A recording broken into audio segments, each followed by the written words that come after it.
We have with us Superintendent Curt Dimmick with the Missouri National Recreational River. A little bit of background, and you heard what my resources usually are, so if I get something wrong, you feel free. I have to give credit to the Yankton Press and Dakotan for most of these details.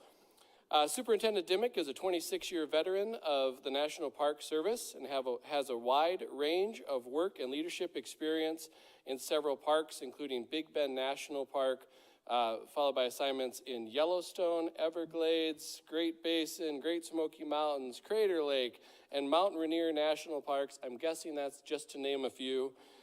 Prior to joining the National Park Service permanently, Dimmick held a diverse array of scientific, teaching, and law enforcement positions.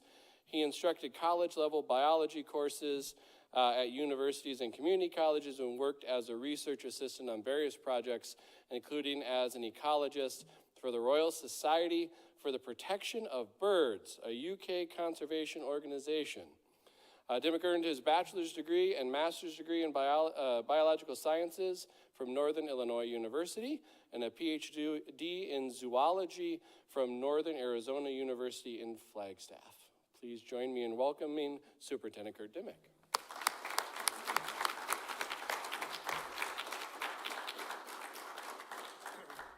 And I think that was mostly accurate too. So.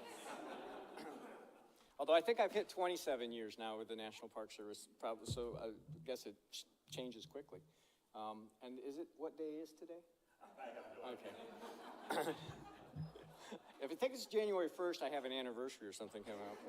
Actually, if it's January 1st, I'm getting older because my birthday's in January and I'm not looking forward to the next one, so. Yeah, I've been with the National Park Service quite a while. He read off most of the parks that I've worked at. This is actually my 11th unit of the National Park Service that I've worked in 27 years. And I was just telling Tim, this is also the 11th state that I've lived in now. Officially been a resident of 11 states. I got my driver's license the other week and I was talking to the guy there and I said, yeah, this is the 11th driver's license I've had, 11 different states. And he was rather impressed with that, I guess. At least he gave me a driver's license, and he didn't make me take a test, which is always good. So, but yeah, I've been around a bit. I'm new in this position. I've only been the superintendent at Missouri National Recreational River now since January 1st, actually, and that is the right date. And I've been here in South Dakota since about the third week of January because they give us a little time to actually cross the country. I came here from Pinnacles National Park, which is in California. I spent the last 2 years there, so that was one that wasn't mentioned. But and it's a national park that doesn't necessarily get as much as attention as some of the other ones, and we'll talk about how that applies here too. Missouri National Recreational River, it's in your backyard. And I'll talk a little bit about national parks in this part of the country to start with. You know, in Nebraska and South Dakota, there's actually a lot of national park units, and you may be familiar with a lot of these. Agate Fossil Beds is one down in Nebraska. On the western part of the state. And there's also Scotts Bluff National Monument, which is also in western Nebraska. So those are all units of the National Park Service down in our state to the south here. And actually our sister park is the Niobrara National Scenic River. We work closely with that park. I actually supervise the superintendent at Niobrara, so we work very closely on a lot of things together. And we're both river parks, so it gives us a lot of common ground. Homestead National Monument, which talks about, the westward expansion and the Homestead Movement and the Homestead Act down there in Beatrice, Nebraska. And I'm sorry. Well, see, I'm not from Nebraska, so yeah. Now, I'm from Illinois, so we say things weird. And then up here in South Dakota, you've heard of some of these, I'm sure. One was just mentioned, Mount Rushmore, out there near Rapid City. That's pretty infamous, I think. And then we've got Badlands National Park, which is a beautiful place if you've had the opportunity to go experience that. And, yeah, I can get my thing to work here. We have Wind Cave National Park, also out in the Rapid City area, where there's things like bison that you can experience there. Jewel Cave, which is like one of the largest cave systems known in the world, and they still don't know where the end of it is. It's hundreds of miles underground, And they're still mapping it. They don't know where it will end. It's an interesting park in that there's only 1,200 acres above ground that the Park Service actually owns, but then the cave just goes forever underground. So it's an amazing place. They only get you in a very tiny bit of it as a visitor there. So one of the newer sites is Minuteman National Historic Site, which is kind of it's the relic, I guess you will say, of the Cold War. An interesting corollary, my father-in-law was actually stationed in Rapid City. He was in the Air Force for 30 years, and he was a missileer, so he worked on this program. So have a lot of family talks about what he used to do. And then there's us, the Missouri National Recreational River. And compared to all these other places, sometimes we don't always get that much recognition. And the other thing is a lot of people around here are not even aware they have a national park unit right outside your door. If you just drive down the road a little ways, you'll be right there on the shore of the Missouri National Recreational River. So that's who we are. And the park is divided into two districts. There's the 59-mile district, which we're sitting next to right here, and it stretches from Gavin's Point Dam to Ponca State Park. And then there's the 39-mile district, which is further upriver, and it goes from the Fort Randall Dam down to the beginning of the Lewis and Clark Reservoir around running water. So we have two separate, distinct sections of the park that we are responsible for and that we manage and that are open for you to visit. The park was originally designated in 1978. That would be the 59-mile section was designated in 1978. We added and expanded in 1991. That's when the 39-mile district was added, along with that 39-mile stretch of the Missouri River. We also have the last 21 miles of the Niobrara River and 8 miles of Vertigo Creek as well in Nebraska. So we've got a fair amount of territory that we cover. It's got a dual designation. It was designated under the Wild and Scenic Rivers Act, which was an act passed by Congress in 1968, but it's also a unit of the National Park System. So we're part of the National Park Service. Not all wild and scenic rivers are managed by the National Park Service. Some of them are managed by the Forest Service, BLM, state agencies, and others by the National Park Service. And this one was made a unit of the National Park Service. Wild and scenic rivers, why? Congress decided in 1968 that there were rivers in this country that deserved recognition and deserved protection. And they were looking at, in some cases, complete river systems or sections of rivers that they wanted to preserve and protect. In particular, what they were looking at was protecting the free-flowing condition of those waters and preserving water quality. And then also the key here is that we're trying to protect outstandingly remarkable values. We call them ORVs in the Wild and Scenic River System. And those are things like cultural resources, scenic vistas, recreational opportunities, fish and wildlife resources, ecological resources, and geological resources. And different rivers have been established under this act for different aspects of that. The Missouri National Recreational River was established in large part to promote recreational opportunities on the river, but these other ORVs and the free-flowing condition are a key component of why we were designated. These are the last two sections, free-flowing sections of the Missouri River that aren't impacted directly by the dams during that stretch. There's no dams in those 39-mile stretch or the 59-mile stretch. So Congress decided that that was worthy of protection, and that's why we exist. The National Park Service mission, this is why the National Park Service is there. This is our goal. This is what we do.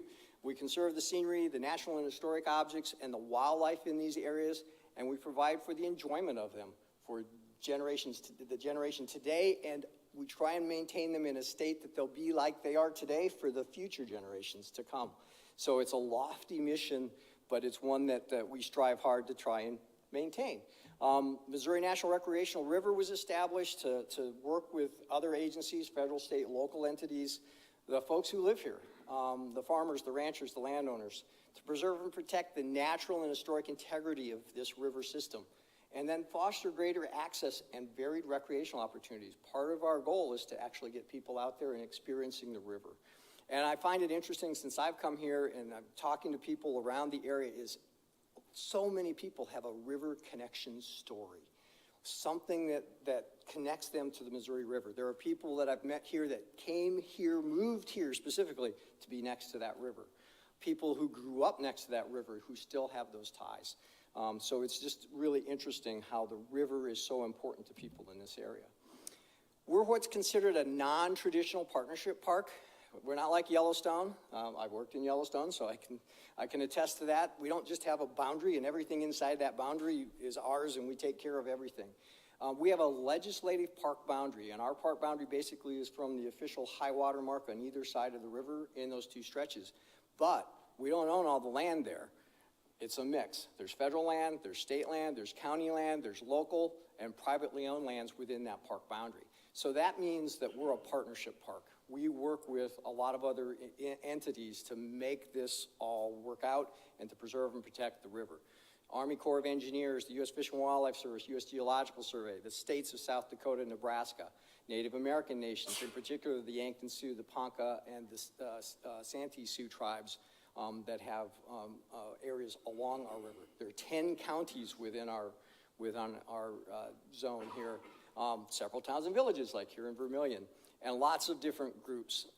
We work a lot with the Missouri River Institute, which is an entity here at the university. So, and then the landowners that own property along the river. So it's really a collaborative effort here to make this park successful and try and promote what we do. We have a partner group. It's our Friends group, the Friends of the Missouri National Recreational River. I encourage you, if you've never heard of them, go to their website. They're a nonprofit, and they provide funds to support the park. So if you take out a membership, that money goes to help support things that go on inside the park. You can donate through that. And so they're a really good partner that are helping us to do better work. So where are we? Our administrative offices are just a little bit west of here in Yankton. So that's where we work out of. And then you'll see our personnel anywhere along the stretch of the river. And what's along there? Well, if you go to the far end here, up by Fort Randall Dam, start there. The 39-mile district, there's a lot of boat landings, boat access points along the river that get you out there. These are managed by various entities. Fort Randall is at the very end up there. The historic church is the only official building left of the fort that was established in 1856 for the U.S. Army. If you come a little farther south, there's Old Baldy, which is on the Nebraska side, which is a prominent geologic formation. Lewis and Clark mentioned it in their journals. So it was something that they saw in their passing. And there's the Yankton Sioux Treaty Monument that is there to commemorate the signing of the Treaty of 1858. And then the Niobrara State Park and the mouth of the Niobrara River is part of the Missouri National Recreational River as well. And a very beautiful spot if you've spent some time out there. A lot of really neat wetlands out there where the Niobrara comes in there. And the state park is one of our partners. We work very closely with them. We do programs at the state park during the summer in concert with the state park staff. And then Chief Standing Bear is a prominent part of our history, and the Chief Standing Bear Bridge is there to commemorate that and stretches across the Missouri River. And we've got an overlook on the far side on the bridge there that has a lot of information about Chief Standing Bear and what you're looking at there. So on this lower stretch of the river, going from Gavin's Point down, the Corps of Engineers has the Lewis and Clark Visitor Center. Again, they're a partner agency with us. We have displays and information there that we have contributed to. And it's a nice place to go visit. They just opened for the summer here a few weeks ago. So if you haven't had a chance to get out there before, there's a lot of camping opportunities along that stretch of the river. Various state parks, the Corps of Engineers have campgrounds that are open. Fishing is obviously a popular pastime and recreational opportunity, and we do some fishing clinics during the summertime for folks, especially to try and get the kids interested and help them learn more about fishing as an activity that they can do. Wildlife viewing, particularly in the wintertime, the bald eagles are very prominent there around Yankton and below the dam. If you drive on a cold winter morning, you'll see them first thing in the morning, often roosting in the trees along the river, and then they prefer fish. So below dams is a perfect place for them to fish in the wintertime because the water will remain open and the fish often are stunned when they get curled up in the hydraulics out below the dam. So good place to do some eagle viewing. We also have a lot of eagles nesting along the river. And 20, 30, 40 years ago, that wasn't the case. But they're back. There's some islands, I know there's at least a half a dozen eagles nests on some of the islands on this stretch of the river. So it's nice to see that. Hopefully that will remain. Spirit Mound is actually an area that we also were involved with, which is just north of town here. And a point that we know for sure that Lewis and Clark stood there because they noted it in their journals. It's now managed by the state of South Dakota in partnership with the Spirit Mound Trust. And it's a prairie restoration area. If you've been out there lately, there was an unplanned burn several weeks ago.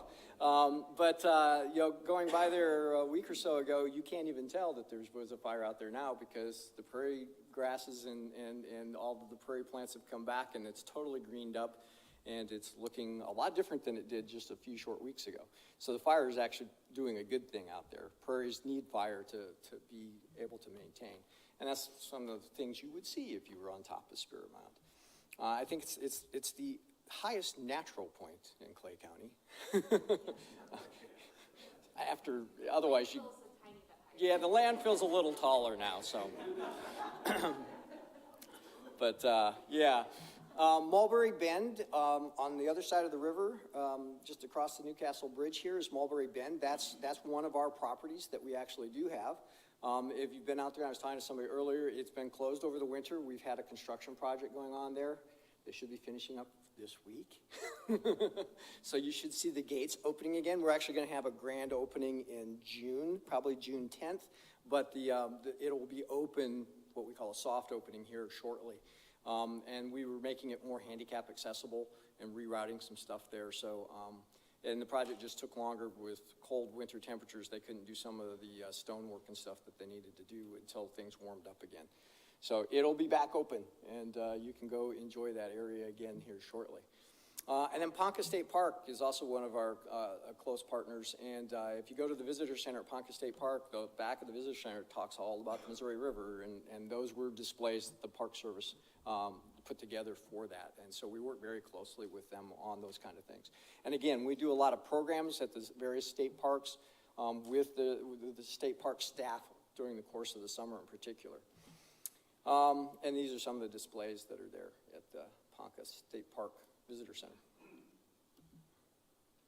Wildlife, bird watching, very nice and neat and common activity to take part in along the river because we have a lot of species that come through here various times of the year. And then natives, the bald eagles are back. They actually live here year round too. So, and you'll see some other folks as you wander up and down the river around here. So, and cultural history is so important too.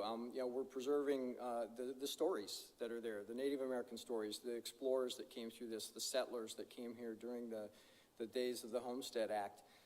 So that's part of what we preserve and protect here are those stories and the remnants of the past lives that lived along the river. Steamship era. This is the Alabama, the North Alabama area, the remains of the sunken steamship that showed up out there during one of the low water years a few years ago. And there was some archaeological work done out there. And you can see it again if you know where to look. At least I saw it a few months ago. So, beautiful vistas along the river. This is a really unique environment.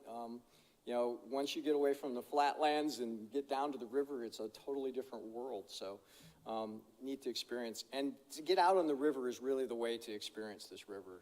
If you have a chance to go paddling in particular, take a nice slow paddle trip on a stretch of the river and experience what it's all about out there. And again, we do a lot of programs. We do kayaking programs. Lake Yankton over by Yankton, we'll have one coming up here just in June. And so if you've never been in a kayak before and you want to get some pointers on how best to do it, come out to one of our programs and we'll help you.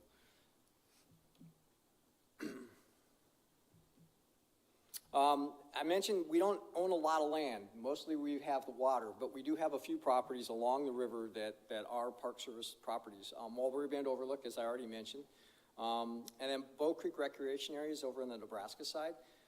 It's just north of Wynot, and it's a 205-acre area. We do have some primitive campsites there, and it's accessible by vehicle.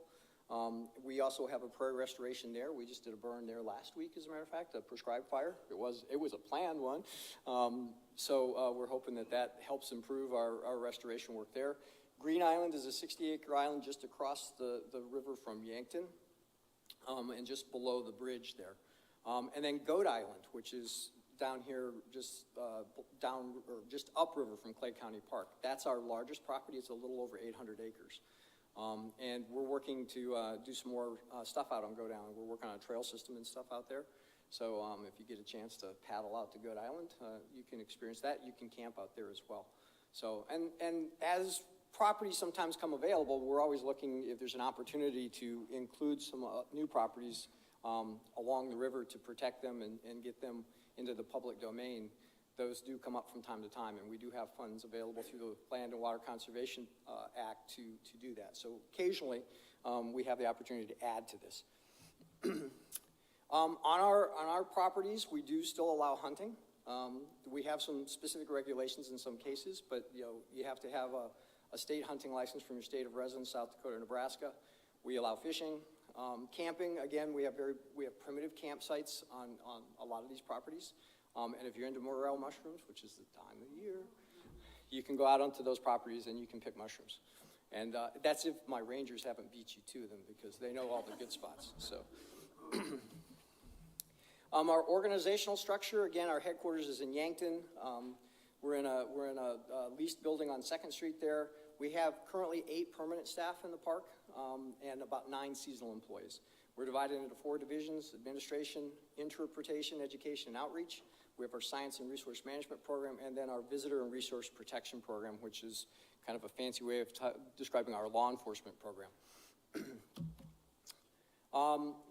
We have what's called proprietary jurisdiction. We're similar to a property owner.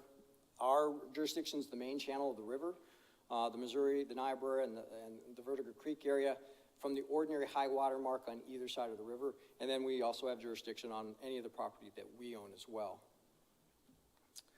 Some of the issues, challenges, and/or opportunities that we have out there. Threatened and endangered species, always something that we're concerned with. We work very closely with the Army Corps of Engineers, U.S. Fish and Wildlife Service on the programs to promote and protect the least terns, the piping plovers, and the pallid sturgeons. Those are endangered species that we find on this 59-mile stretch right outside our door here. And things, as the river has changed, things have changed for some of these species. And so we work very closely to try and protect habitat for all 3 of these and ensure that they're going to continue to be here for the long term. Enforcing rules and regulations. We have a new law enforcement program at the Missouri National Recreational River. Law enforcement was always part of the mix, but we didn't have our own program. We actually shared law enforcement rangers with Niobrara National Scenic River, and they would come over once in a while and work on the Missouri. We now have our own program as of last year. This summer we'll have 4 law enforcement rangers that'll be working along the river, so you may see them a little more. They're going to be out on their boat, they're going to be out in their vehicles. They enforce our rules and regulations, but they're also there to promote safety and promote people having safe recreational opportunities on the river, and making sure that everybody gets home at the end of the day. And they're gonna look at things. There's some things that are restricted. We don't allow personal watercraft or jet skis on the Missouri National Recreational River. You can't fly a float plane onto the river.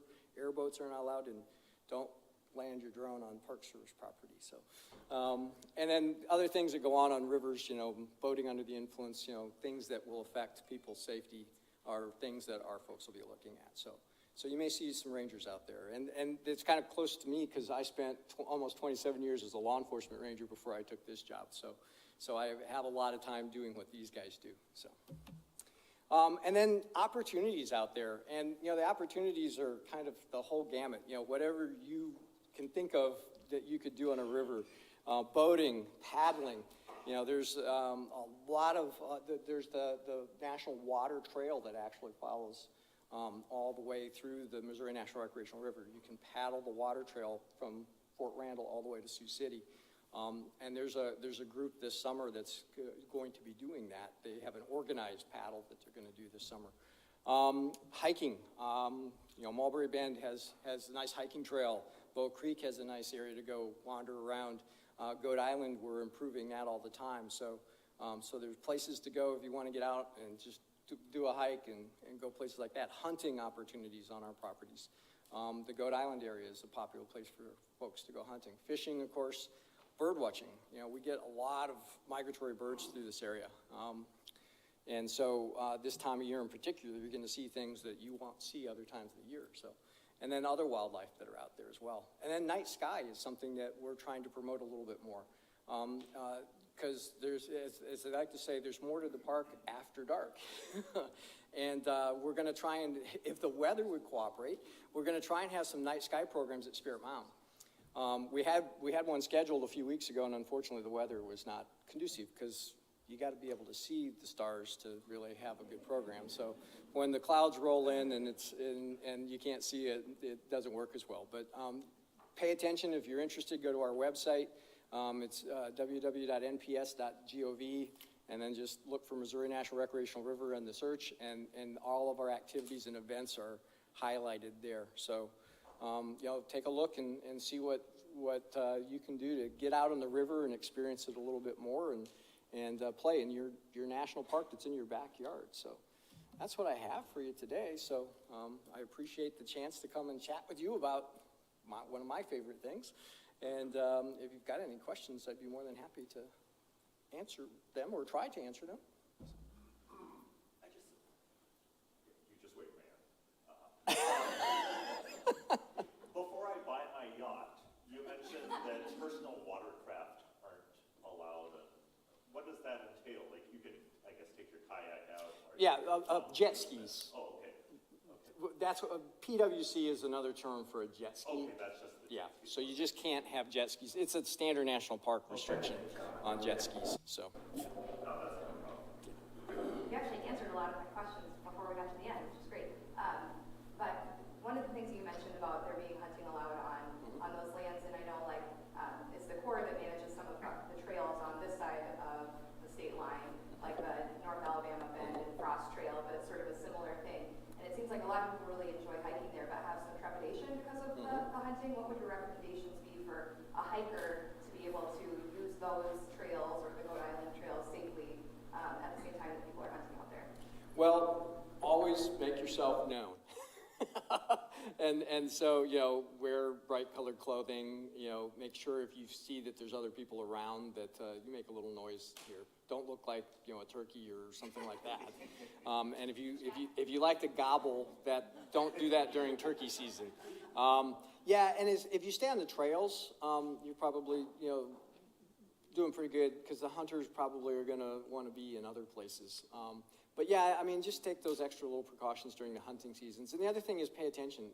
If you do your homework, know when the hunting seasons are on, because if there's a hunting season in place, then it's probably a good idea to, you know, wear brighter colored clothing and just be aware of that. And if there's not a hunting season, then it's a lot easier and less. We have restrictions like Goat Island. We do allow deer and turkey hunting, but we only allow archery hunting out there.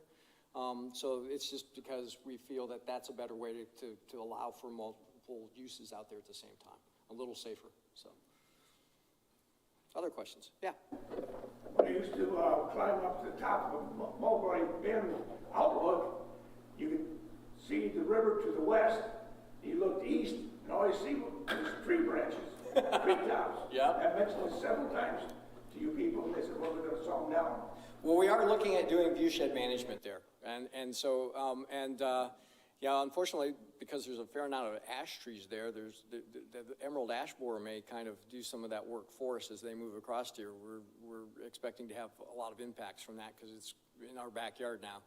So, so we may see that kind of taken care of even if we don't get a chance to do it. But yeah, we are looking at trying to do some viewshed management there and improve the views from up there. And the local name for Goat Island is Jake's Island. And I'm not in favor of hunting on that island. Okay. Yes, sir. I've been boating on the river off and on for more than 50 years, and I remember when the regulation came on board that you couldn't ride jet skis on the river. It's always amazed me because there are a lot of boats that make a lot more noise and a lot bigger wake. So can you explain why that is? Because someone decided that national parks were not where they thought jet skis should be operating, in part because they tend to be, the maneuverability of them, they can turn tighter, they can get in places, they can interfere with other traffic easier, and, noise is not necessarily the only reason. It's just a safety factor in large part. And there are a few national park units where they're allowed, but they have to get special permission to allow those. The standard regulation is they're not allowed, so. One more. Okay, their backwaters around that river, they're beautiful, they're full of wildlife, but I never see canoes or anything in there. Is it a restricted area? On Niagara? Where it empties into Missouri and all around the No, city of Niagara. yeah, canoes are not restricted there, no. It's just, nobody's there, I guess. So you can have it to yourself. All right, well, thank you Yeah. very much.